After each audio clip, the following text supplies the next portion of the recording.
Good evening and welcome to this week's national news segment brought to you by L28 News. I'm your host, Jacobo Garrido, and tonight we dive into three major stories shaping our nation's future, from a defiant message from Donald Trump as his trade war intensifies, to new legal momentum in one of America's most infamous murder cases, and Bernie Sanders takes politics to the Coachella Valley. We break it all down right now. Let's dive into this week's episode. Stay with us. L28 National News starts now. We begin tonight with trade tensions heating up once again. President Donald Trump has doubled down on his aggressive tariff policy, declaring that there will be no exceptions to his new 25% levy on all imported vehicles and auto parts, calling it a rebirth of American industry and officially labeling April 2nd as Liberation Day. But confusion sparked over the weekend after a notice from the U.S. Customs and Border Protection revealed that electronics, including smartphones and laptops, would be excluded from a separate 145% tariff hike on Chinese goods. That announcement initially led to speculation that tech giants like Apple might be getting a pass. In response, Trump clarified in a post on Truth Social that no one will be exempt and that those electronics are still subjected to a 20% fentanyl-related tariff on China. According to White House Policy Chief Stephen Miller, the layered approach reflects the administration's strategy to confront both economic and national security threats. Still, the broader economic impact remains uncertain. If these tariffs remain in place long-term, analysts warn that consumers could face rising prices on vehicles and electronics, while manufacturers may pass on higher production costs. Chinese President Xi Jinping, currently touring Southeast Asia, condemned the move as protectionism and warned that a trade war will produce no winner. The question now, how far will this trade standoff go, and who will feel the effects first? In a major legal development that reignited national interest, a Los Angeles County judge has ruled that Eric and Lyle Menendez may continue their bid for resentencing, decades after being convicted of killing their parents in one of the most notorious murder cases in U.S. history. The brothers were sentenced to life without the possibility of parole for the 1989 murders of their parents, Jose and Kitty Menendez, in their Beverly Hills mansion.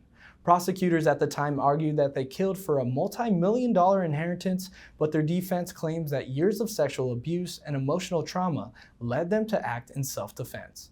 Friday's hearing comes amid renewed attention to the case, thanks to a surge in public interest from a Netflix docudrama and recent documentary films. Supporters have traveled from across the country to attend court hearings and rallies. In court, prosecutors from the new district attorney's office argued that the Menendez brothers haven't shown true rehabilitation or accepted full responsibility for their actions. They pointed to the inconsistencies in the brothers' past testimonies and the alleged deceit in their original trial. But the judge pushed back, stating that the resentencing hearing can and will move forward, and that arguments about responsibility and rehabilitation will be evaluated as part of that process. The brothers still have two other paths to possible freedom. A clemency request is currently under review by Governor Gavin Newsom, and a new trial is also pending based on what the defense calls new evidence. As the Menendez brothers await their next hearing, the question remains, has enough time passed to rewrite their legacy, or will their fate remain sealed by a case that has haunted the headlines for over 30 years? And in a surprise twist on the campaign trail, Senator Bernie Sanders took to the Coachella stage this weekend, proving once again he knows how to energize a crowd. In a brief but fiery speech, the 83-year-old progressive icon addressed income inequality, corporate greed, and climate change, garnering cheers from a generation more familiar with bass drops than policy debates. Just days later, Sanders joined Congresswoman Alexandria Ocasio-Cortez in downtown Los Angeles for a rally that stretched 4 blocks. Their message focused on energizing Gen Z and millennial voters ahead of the 2026 midterms. AOC told the crowd, "We are not going to wait for the system to save us. We are the ones we've been waiting for." The turnout, estimated at over 20,000 supporters, demonstrating the enduring influence of Sanders and the political power of cultural crossover events. With polls showing young voter enthusiasm slipping, moments like this could be pivotal in turning that around.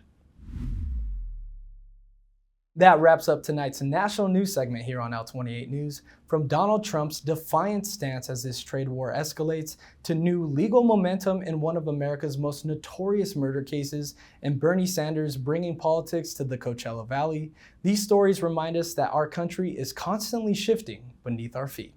I'm Jacobo Garrido, and on behalf of the entire L28 team, thank you for tuning in, stay safe, and good night.